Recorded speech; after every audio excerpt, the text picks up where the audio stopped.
Hello, everybody. I am Bulldog, And I'm Short Round. and welcome to Talking Sports, here to bring you the latest in Wisconsin sports. Now, always starting off with some big news. Bucks made a very impactful trade earlier, I shouldn't say earlier in the week, a couple days ago, with sending Matthew Dellavedova and John Henson to the Cleveland Cavaliers, along with two 2021 draft picks, one first round and one second round. Now, we were originally supposed to get George Hill and Sam Decker, the former Badgers forward, but then Decker was rerouted to the Wizards. Now, I didn't read as much. I didn't read up as much on that. I heard you did though. Yeah, they So got a 7-foot center. Um, I'm assuming to back up Lopez. I don't know much about him. He's a young man, but the height, and we need some more defense because I don't think the Bucks' defense is good enough to win a championship at this moment. But we'll see. Their offense is good enough, and Chris Middleton seemed to be in the doghouse a little bit this week. yeah, you know anything about that or?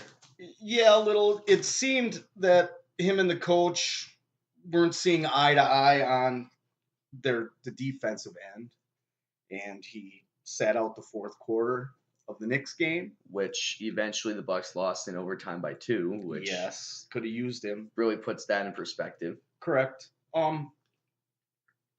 And then he sat out the Detroit game for quote unquote personal reasons.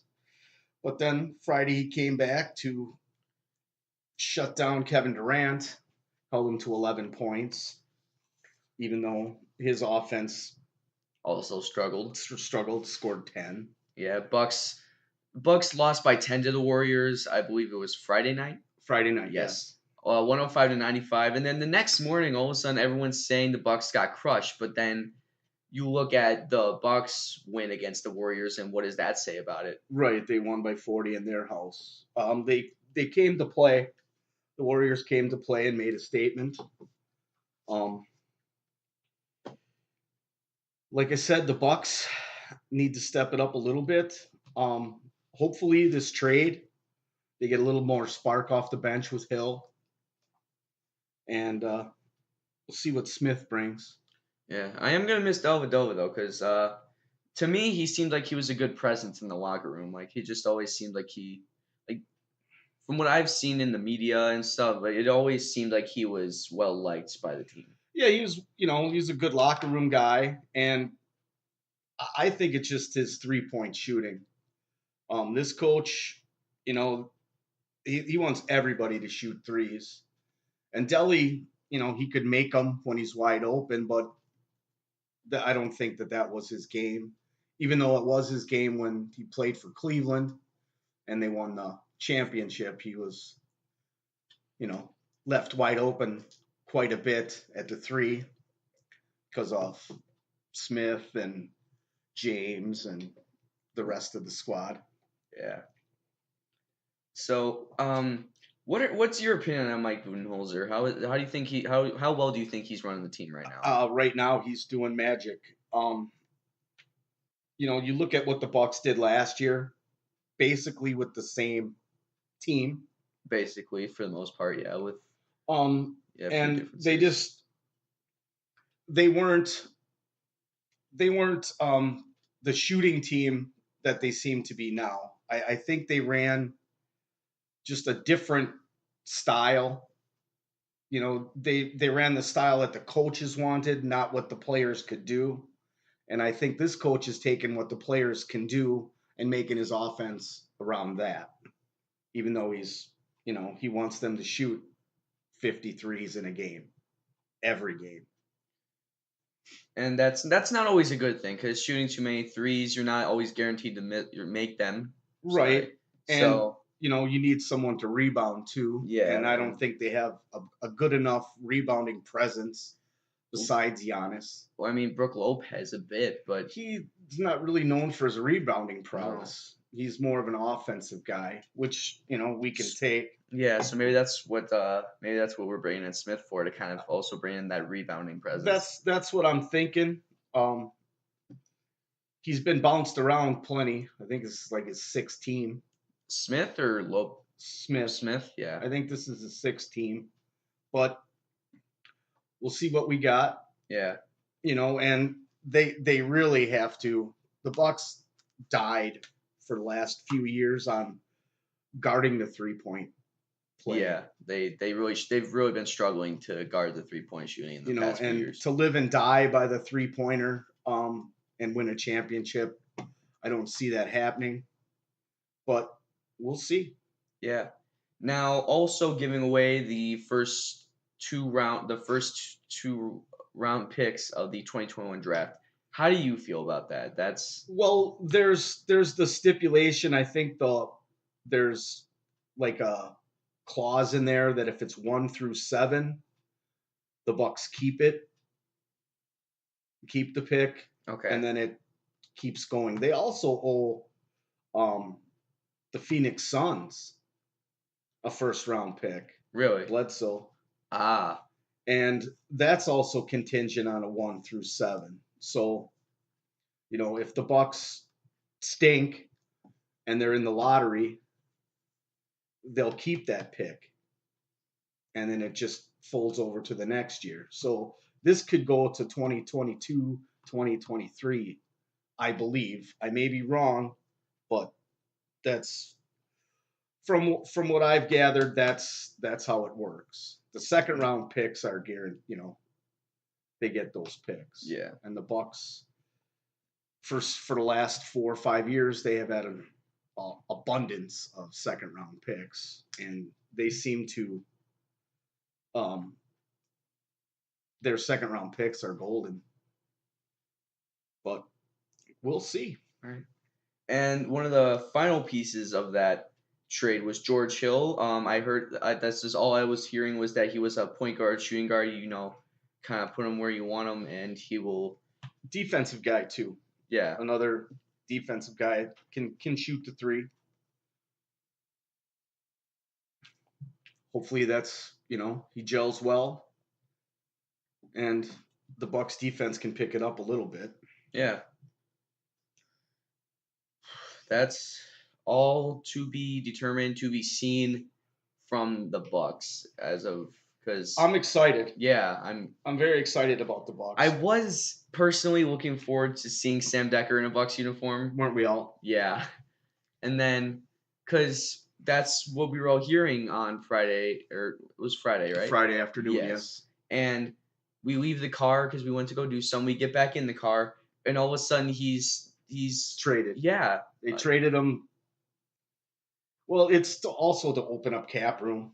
I guess. Because they got to sign Middleton if he's going to be here.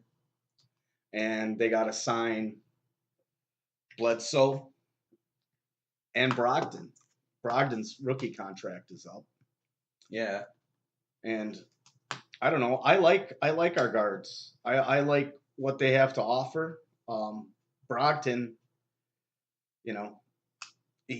he's just coming back from the injury. He's lights out.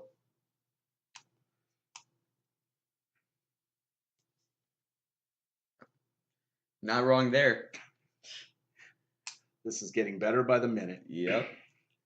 All right. And now moving on to people that have been on the Bucks for quite a while. For a while, once Giannis started to come into his own, that was basically it. We only really had Giannis to really make the plays we needed for a long time. And then we get Middleton, and then we get Bledsoe, and they are believed to have been a very key duo in order to help Giannis kind of lighten the load on himself. Right, yeah, take a little pressure off, open him up a little bit. Like with the Warriors, all they had in their mind was stop Giannis. They double-teamed Giannis. They triple-teamed Giannis. He even said that was the most he'd been double-teamed in his entire career.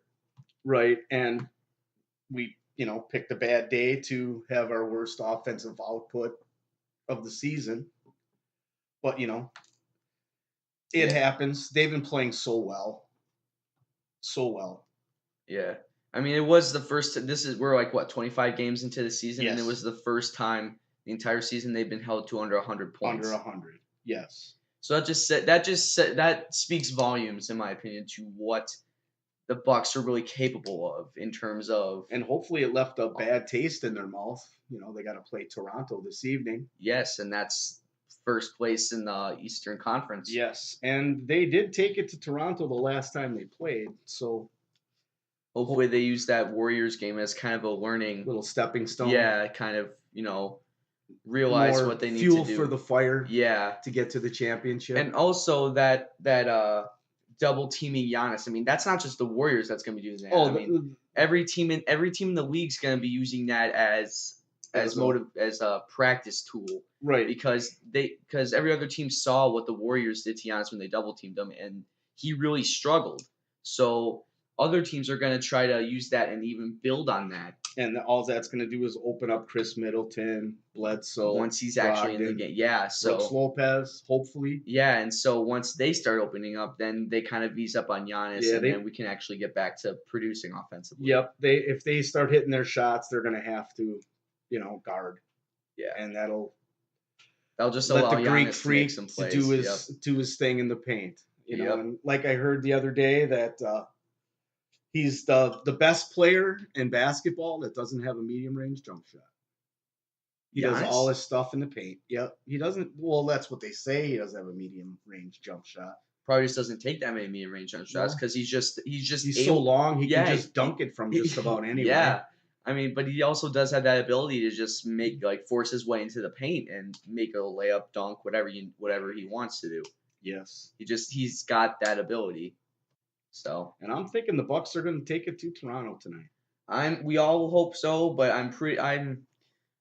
they've come off 2 losses. I doubt that even if they lose tonight, I doubt that they'll lose many games after that, because then they're eventually gonna. Because I have a feeling even if they do go on a little bit of a losing skid, all of a sudden there's gonna be that one game where they just take it to a team. Yeah, probably like another Golden State. They're too offensive talented to go on a prolonged losing streak. Oh yeah, barring definitely. Injury. Well, yeah, God forbid injury. Yeah. All right, should we move on to the Packers? Yes, we should. So, keeping up with the firings, the first Mike McCarthy, and then the assistant head coach and linebackers coach in Winston Moss. I think Moss seen the writing on the wall. You even said after the story about him being fired originally broke that's usually stuff like that usually happens after head coach gets fired. Yeah, he's a different cat. They said that he hasn't talked to Pettin, the defensive coordinator, for 2 weeks prior to that. Really? How and it blows my mind. How can you be on the same page coaching and not talk to the coordinator for 2 weeks? Winston Moss was a decent football player. I know he's an aspire. He wants to be a head coach, and he kind of got lost in the system in Green Bay because he didn't have a title per se.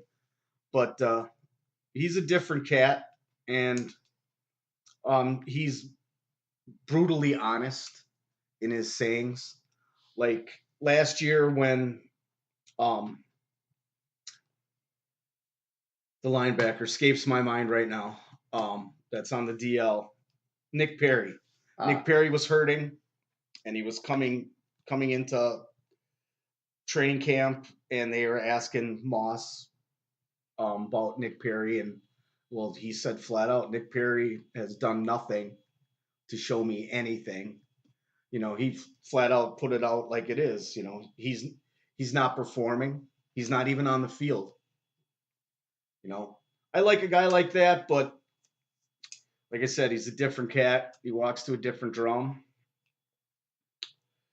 We'll see where he ends up. I got a gut feeling he might end up back in Oakland, where he started that's where he came from playing. Really? Yeah. He was a halfway decent linebacker. Fits that he was a linebacker coach. Correct. Well, he knew his stuff. Yeah. Packers also place Kevin King on second time in his career, first round draft pick. Place him on injured reserve, done for the season.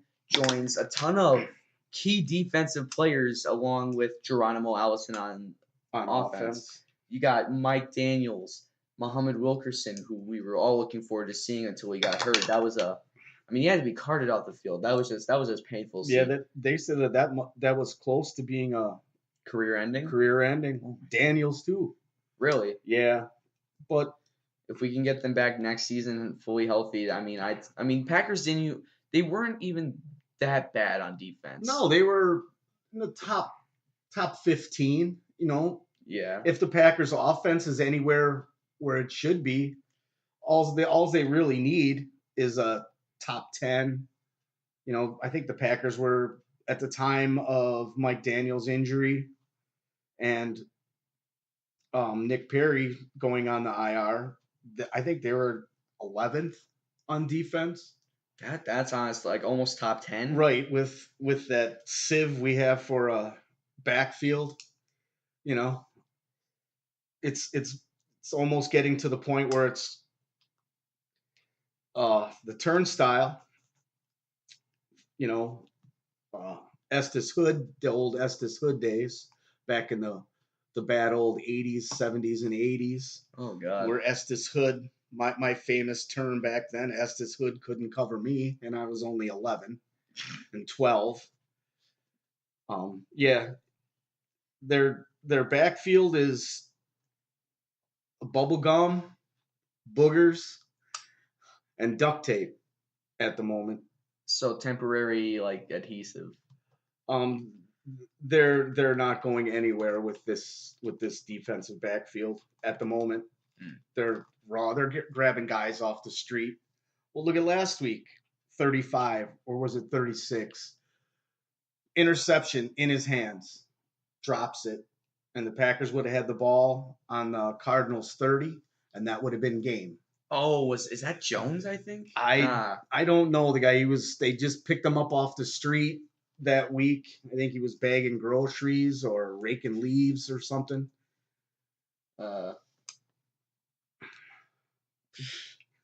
Nice way of putting that. Well, that's what they're getting now. I mean, their high draft picks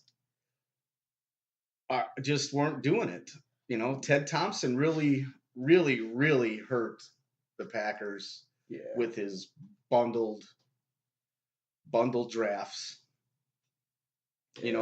Half the time when the Packers took players, people were going, who? And you couldn't even find some of them on Twitter or, in Raven Green is who you're thinking of. Raven Green. Number 36 rookie from James Madison. Yeah, he's out this week. He's not playing. He's got a concussion. Oh my goodness. Packers just can't stay healthy. Nope. It is ridiculous. Like we talked last week. I think, it might be their training, or I don't know, maybe it's something in the water up there that people can't stay healthy. I don't know if it's time to get rid of Pepper Burris. I mean, I don't want to attack him and blame him for the Packers' woes, but hamstrings and pulled muscles seem to be, an epidemic in Green Bay. Yeah, you see that a ton now. I don't know. Do you think it's because of how they constantly work out, year round? Back in the day, guys used training camp to get in shape. Now they come in mid-season form in shape, and then they can't hit in practice. You're only allowed to tackle so much in practice. Yeah. You can only wear pads, I think, one day a week. I don't really know I don't have an idea what could possibly be all these injuries happening in Green Bay. I don't know what the reason is. I'm at a loss. If anybody knew, they'd be up in Green Bay and making quite the money. Oh yeah. Instead of talking about it on this wonderful radio show that we have here. Cough, cough, hint, hint. Also on the injured reserve, Devon House Jake Ryan, who we lost at the beginning of the season, like before the season even started, and then that was a big hit to the Yeah, that was defense. a make. This was a make or break season for Jake Ryan. He had the speed, but then he couldn't cover a tight end. Yeah, You know what I mean? I don't yeah, know if it was the scheme that he put himself in there, but the league is going to, instead of bigger, faster, stronger linebackers, they are going to the smaller, faster linebackers to cover tight ends. yeah, And pretty much safeties are getting a little bigger. yeah. I don't I don't I don't know. And they have Atlanta coming up this week, and I don't think that they have anything for Atlanta. No, I mean both teams are struggling, but I don't know. I mean, I'd be surprised if the Packers win a game the rest of the season, just for the fact that they probably won't because of draft picks, but also just they don't have the talent to at this point. They don't have the ability. Well, their best shot at winning Was was last last week. week, and Because if they win that, then they're in like the 20% chance, maybe a high teens. right, and then Mike McCarthy, Probably still has his job. he He's has his probably job for this Yeah, I was week. gonna say he's probably still hanging by a very thin thread, but he's Well, he was gone regardless. yeah. At the end of the season, everyone knew he was gonna be fired. Right, because you got the new GM, and usually a new GM wants his own guy, Yeah, but you know, and that going back to what we talked about last week, with the GM not picking the coach, Murphy's picking the coach. The GM, does he really have say in what he's picking for draft picks and bringing in players? You know what I mean? yeah, I The more I think about this, the more I don't like this situation. Hopefully Mark Murphy proves me wrong and stuffs it up my rear end, but I'm not digging it. I'm not digging it at all. mm. All right. So kind of going into what you said before, Packers are now facing the Falcons today, uh, 12 p.m. Central Time on Fox. Um, this is the first time we've been able to do predictions, just because of the fact that our first episode we recorded on a Monday, so Packers had already played, and Yes. Mike McCarthy had been fired, and all that drama had started. Um, who do you have winning today's game? Um, for as much as I hate to say this, I'm taking the Falcons 31, Green Bay 17, and I pray that the Packers can score the 17. Yeah, that's a Especially big, with Bulaga being out and Spriggs is in there. and then Another turnstile at I mean, tackle. at least it's not. I mean, Rogers' blind side's still vulnerable, but now his his right side's even more vulnerable now, just because Bulaga, who's our entire offensive line for years, just could not stay healthy, and it's kind of affected Aaron Rodgers' elasticity Yes, in the yes. NFL, just You can because of only the take amount. so many Yeah, hits, and he's getting sounds like he's getting a little jumpy in the pocket. yeah. We're not seeing the Aaron Rodgers that we're used to. No, I don't think we have. I think that's because the receivers. He's not really sure if the receivers are going to be where they're supposed to Well, it's be. because they're all young, and then Randall Cobb's always injured. We let go of Jordy, and then Devontae's the only one doing something. So And because he's getting 20 receptions a game. he's getting the Sterling Sharp treatment. Yeah, Everybody knows he's going to get the ball, and he's double covered. And yeah, and so then that makes Aaron Rodgers either have to leave the pocket and run past the line of scrimmage, or throw a really non-certain pass to a rookie receiver or Jimmy Graham, who has 2 whole touchdowns on the season, is on my fantasy team. well, Jimmy, see, you can't live and die by your fantasy team, because Nope. the only person that cares about your fantasy team is Is you. me. Yeah. My prediction for the Falcons Packers game, I got the Falcons also winning 27, Packers 10. like you said, I pray that they can even put up those high numbers because I have a feeling that since they know they're done, what's the point of I wouldn't even have Rodgers play. I'd have him play the first quarter, yeah, and and then put I would in start sitting and Kaiser or yes, something like that. sit players, see what we have, and we don't want to say clear house, but Devontae's already got a 1,000-yard season. He's done. He's done his fair share. Like yeah, he's sit him golden. before But he then gets that's going to hurt my fantasy team, and we're back to who cares about my fantasy team? No one but me. yeah. So a lot of people just starting to lose faith in this Packers season. Already And looking forward to next year. and Mike McCarthy took the hammer, but again, I still think it's all on Ted. Yeah. And you hate to kick a man while he's gone, but I was kicking him while he was here. No one was listening. Yeah. All right. Should we move on to last night's Wisconsin college basketball rivalry? Marquette And versus Badgers. yeah, number 12 ranked Badgers. Wasn't really sure what to expect. I hadn't sat down and watched the Badgers much this season, so kind of when we got to sitting down watching the game, it kind of looks bad for both teams, but especially for the Badgers. It looked like each team had one player And that was Marquette with Marcus Howard and who then Ethan Happ for Wisconsin. yeah, and then maybe a little bit of Dimitri Trice, but that was about it. Well, Trice and company were throwing up big bricks in the Cream City. Yep. We quoted that on our social media.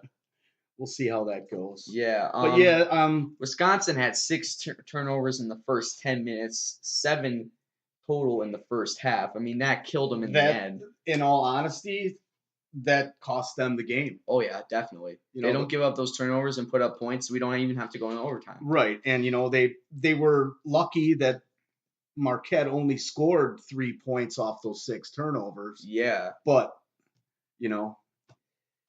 that's not Wisconsin basketball. No. I remember the days where they only had 2-3 turnovers in a half in a game. In a game. Wow. The old Bull Ryan days. Was that in the days of Mike Kelly? That, and even when we had Kaminsky and company, they didn't turn the ball over much. Yeah. Now Badgers in overtime, 74-69 lost to Marquette. Upset. We were quote unquote rooting for Wisconsin, but really it's a Wisconsin college basketball team. I mean, it's not a big hit if either team wins. No, they're my 2 favorite teams, college teams. It's really nice to see Marquette come, and they beat 2 ranked teams in a week, and they're still unranked, which I think is crap. They have the Hauser boys. Yeah, and then Marcus Howard. Little voice crack there. Oh yeah, that's awesome. Yep. Gotta love it. Yep. And yeah, so I mean, Marquette has the tools to be a successful. Marquette's up and coming. Yeah. They have Wojciechowski is a great coach. He worked under Mike Krzyzewski at Duke, so that played there also. He was a All-American guard. Really? Oh yeah, he was really good. Just too short to make it in the NBA, I guess. Yeah, well, that makes sense. But I'm glad he didn't make it in the NBA, and I'm glad he's coach for Marquette. Yeah.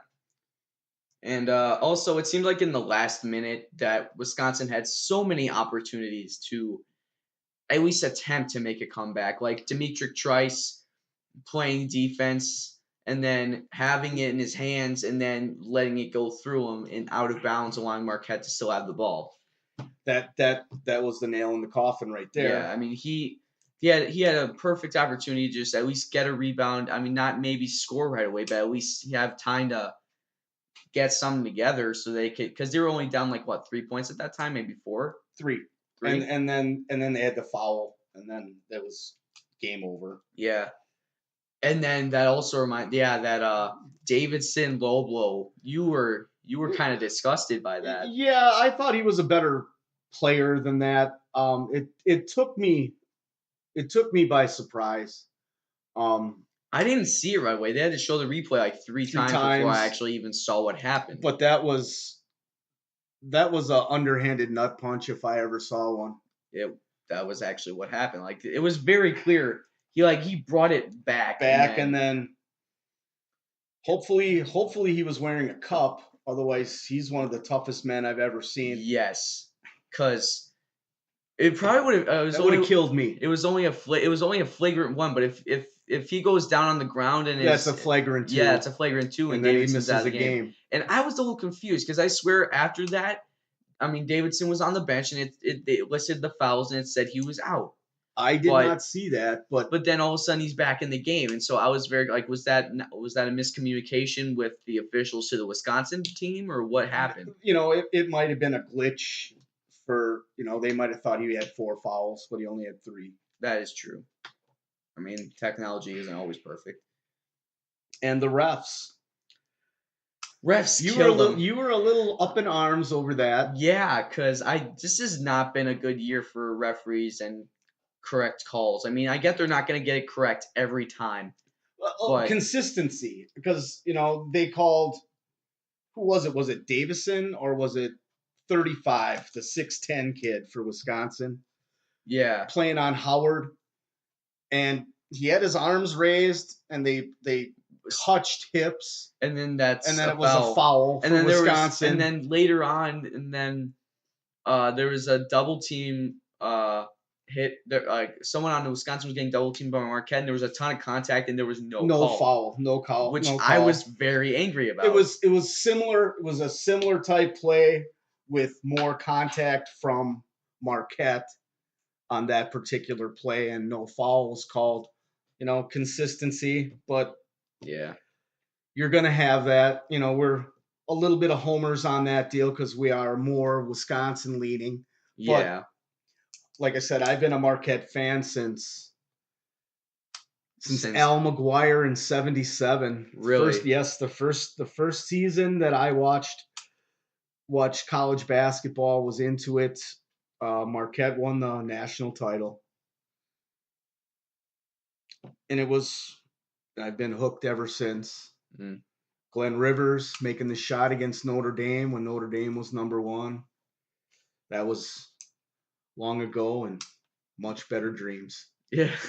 And then obviously the days of Dwayne Wade and Jimmy Butler, I believe, too, right? Jimmy Butler was great, yeah. I don't know if they played together. I think Butler came just way after. Way after, yeah. Yeah, I watched all of that. Yeah.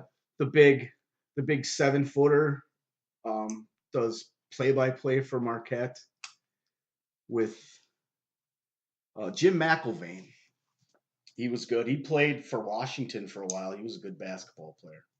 He bounced around, made a boatload of money, and scored very few points. Didn't do a lot. Now, one final thing that also killed the Badgers' run at making a comeback was the missed free throws, especially by Ethan Happ. That killed them. Well, before the game, I heard a guy say, well, Ethan Happ, the ball runs through Ethan Happ, and the best way to keep Ethan Happ from scoring is to foul him. Yeah, and that's what is he at 41%? 41%, and then compared to Marcus Howard, who was before the night was at almost 92, and he was 11 for 13, I think, something like that. But he missed 2 down the stretch too. But he was, still 11 for 11. That's just he is probably the best shooter, scorer in college basketball right now. Oh, no doubt. Like, before the game, they had on TV all the Big East coaches and players. You got to start guarding Marcus Howard when he gets up in the morning. Yeah. Or as soon as he steps in the building, you got to have 2 on him. Yeah. That's a tribute to him. And even though Ethan Happ scored 34. That was a career high for him, and he was still ticked off.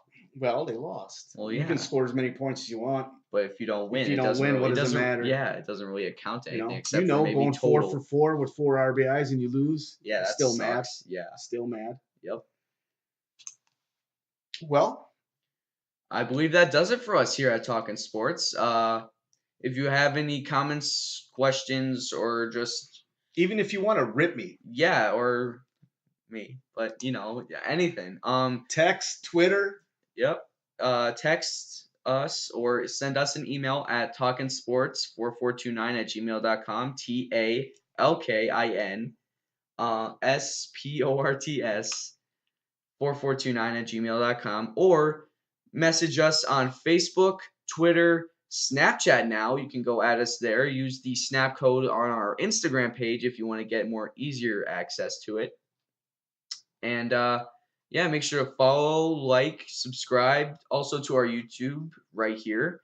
And just thank you for stopping by. I am Short Round. Nope, I am Bulldog. I Screw am that. Short Round. That was awesome. Thanks, everyone. Wow. Have a great day. Second episode, and I'm already going to be fired. Tweet them on All that right, one. Tweet them on that one. All right, I am Bulldog, or maybe Short Round. Who knows? After this, we could be switching names.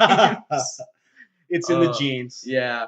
All right. Thanks, everyone. Thank you for stopping by. This has been Talking Sports with Bulldog and Short Round, your number one spot for the latest in Wisconsin sports. We're still dying over that comment. It was fine until that. Tweet us and kick us in the nards on that one, folks. All right. Have a great day.